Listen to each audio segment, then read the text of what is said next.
Ẹ káàbọ̀ sí Imolewa TV, ẹ máa bá wa bọ̀.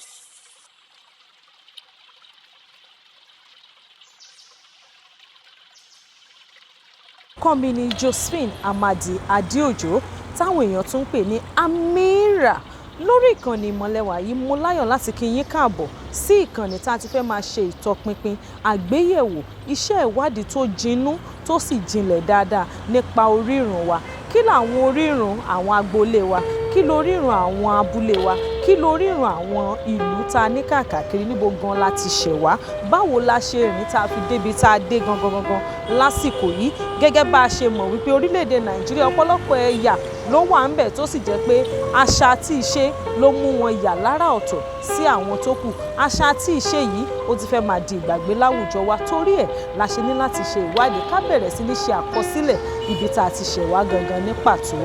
Bá a ti ń tẹ̀síwájú lórí ìkànnì Imolewa nípa ọ̀rọ̀ tó ní ṣe pẹ̀lú orírun wa, a ó tún tẹ̀síwájú láti máa sọ nípa ohun tó jẹ́ oríkì, orin aládùn, ewì àtẹnudẹ́nu lélẹ̀ tó fi ń jẹ́ ohun ìwúrí, ohun ìmúnú ẹni dùn tá a fi ń dára ẹni mọ̀, tá a fi mọ bí èèyàn ṣe tó bá a ti mọ láwùjọ wa káàkiri. Oríkì nílẹ̀ Yorùbá kì í ṣe ń kékeré o, kì í sì ṣe ohun tó yẹ ká fi ọwọ́ yẹpẹrẹ mú. Ọ̀pọ̀lọpọ̀ àwọn ọmọ wa lóde òní wọ́n ti gbàgbé ohun tó ní ṣe pẹ̀lú oríkì. Ọ̀pọ̀lọpọ̀ òbí gan tí wọ́n ṣẹ̀ ń lọ́kọ níyàwó lásìkò tá a wà yìí, tọmọ wọn bá bẹ̀rẹ̀ sí ní ṣe bákan, ó ní báwọn bàbá wa ti ń ṣe nígbà kan lórí ọ̀rọ̀ oríkì náà. Èjìrẹ́ ń bá bí ń bá jójójó, èjìrẹ́ ń bá bí ń bá yọ̀yọ̀yọ̀, èjìrẹ́ ọ̀kí ará ìsokùn, ọmọ ẹ̀dùn ti ṣeré orí igi, ọmọ àgbà ti ṣeré nílẹ̀ẹ́lẹ̀, èjìrẹ́ wọlé olówó kò lọ, owó olé ọlọ́lá kò yabẹ̀, èjìrẹ́ ọ̀kí ará ìsokùn, ilé alákìsà ló ti ń kí wọn.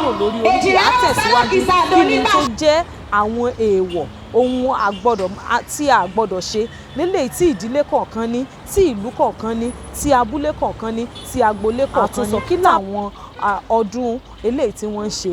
Ìyẹn ni ọdún eléyìí tí wọ́n máa ń ṣe ní agboolé kọ̀ọ̀kan àbí nínú ìdílé kọ̀ọ̀kan tó mú wọn yàtọ̀ sí àwọn tó kù.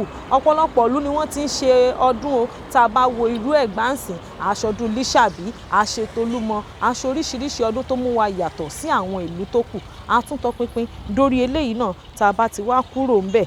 Àwa bọ́ síbi àwọn tó ní ṣe pẹ̀lú kí làwọn ohun àlùmọ́ọ́nì eléyìí tí Ọlọ́run ọba tó dá mọ́ àdúgbò wa kọ̀ọ̀kan lélẹ̀ tá a fi yàtọ̀, tá a fi ń wúlò fún àwùjọ, tá a ń wúlò fún ìjọba, tó fi jẹ́ pé iye tó ń wọlé sápò ìjọba wa lórílẹ̀‐èdè Nàìjíríà yìí àwa náà tún ṣe àfikún sí. Nǹkan kan wà tí èèyàn ní láti mọ̀ tó fi jẹ́ pé kò ní fọwọ́ òsì júwe ilé bàbá ẹ̀. Ọlọ́run ní jẹ́ kémi ó fọwọ́ òsì júwe ilé bàbá tèmi o. Mo kí yín káàbọ̀ lẹ́ẹ̀kan sí ìkànnì Imolewa TV on YouTube.